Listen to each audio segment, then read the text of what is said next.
Halo semua, salam sejahtera Malaysia. Selamat datang ke channel Fels Lifestyle.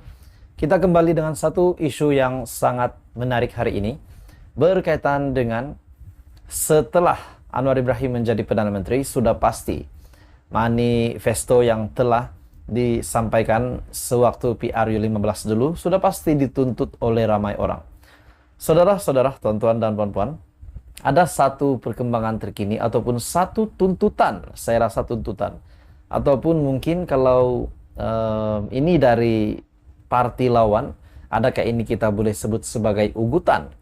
Tapi bagi saya, tuan-tuan dan bapak semua, ini adalah satu tuntutan daripada rakyat Malaysia kepada Perdana Menteri Malaysia ke-10, Datuk Seri Anwar Ibrahim. Seperti yang kita tahu juga dalam perkembangan yang lain, setelah pembentangan pembentangan Belanjawan 2023 yang ada menyentuh berkenaan dengan B40, M40, T20, bahkan juga bekas Perdana Menteri yaitu Ismail Sabri Yaakob juga ada membuat kenyataan berkaitan dengan pengeluaran KWSP bersasar. Maksudnya bersasar adalah yang hanya layak untuk membuat pengeluaran. Dan akhirnya banyak tuntutan-tuntutan yang telah di follow up semula kepada Perdana Menteri Malaysia hari ini. Dan hari ini, saudara-saudara, satu kenyataan yang bagi saya ini sangat penting, di mana 6 tuntutan kepada Perdana Menteri perlu dilaksana segera.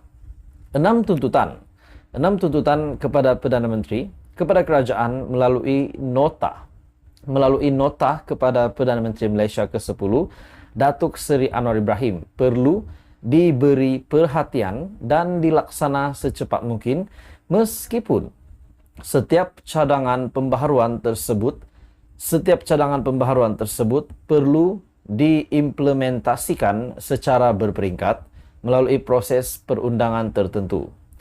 Kenyataan daripada Ketua Pegawai Eksekutif Yayasan Sinar untuk Malaysia #Rasuahbusters Nur Hayati Nordin berkata, perkara berkenaan sewajarnya segera untuk dibincangkan dan diputuskan dalam parlimen dengan kadar segera, kerana sekiranya lewat, ini bakal memberi kesan terhadap kedudukan Perdana Menteri dan kestabilan kerajaan sendiri.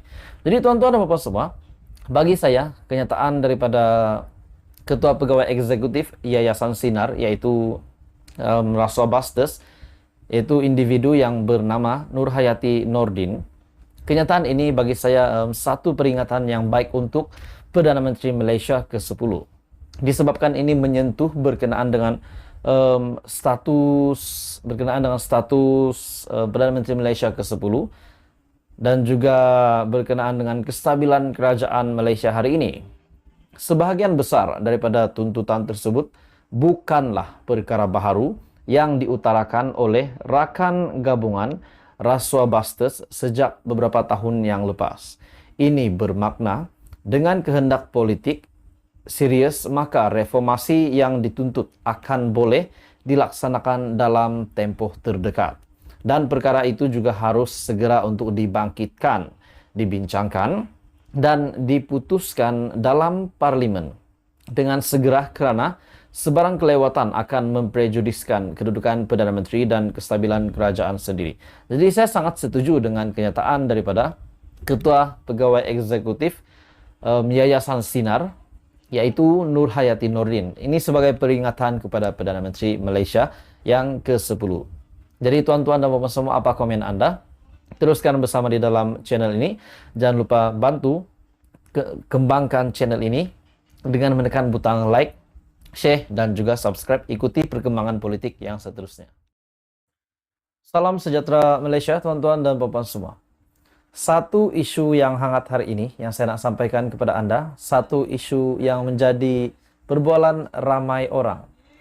Dan ini sudah pasti satu isu yang sensitif, disebabkan ini berkaitan dengan royalti minyak.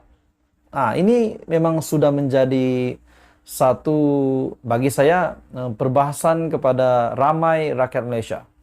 Dan mungkin ada juga yang mendakwa ataupun klaim bahawa kerajaan memilih kasih ataupun kerajaan berat sebelah. Jadi itu sudah pasti menjadi komen yang biasa kita dengar. Saudara-saudara, berkaitan dengan satu jawaban ataupun satu nota daripada Dato Sri Azalina binti Othman, Menteri di Jabatan Perdana Menteri, berkaitan dengan undang-undang dan reformasi institusi.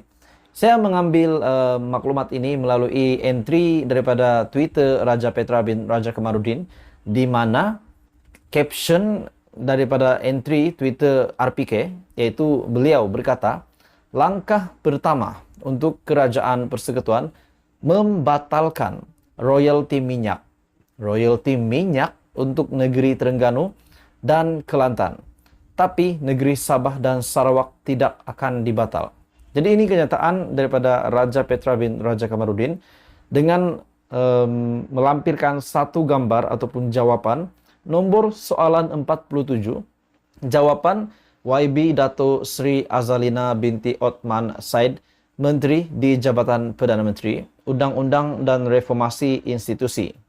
Tuan Yang Dipertua, Akta Laut Wilayah 2012, Akta 750, menetapkan setiap negeri mempunyai hak ke atas laut wilayah di pesisir yang berdampingan dengan pantai wilayahnya yang tidak melebihi 3 batu nautika dari garis air surut.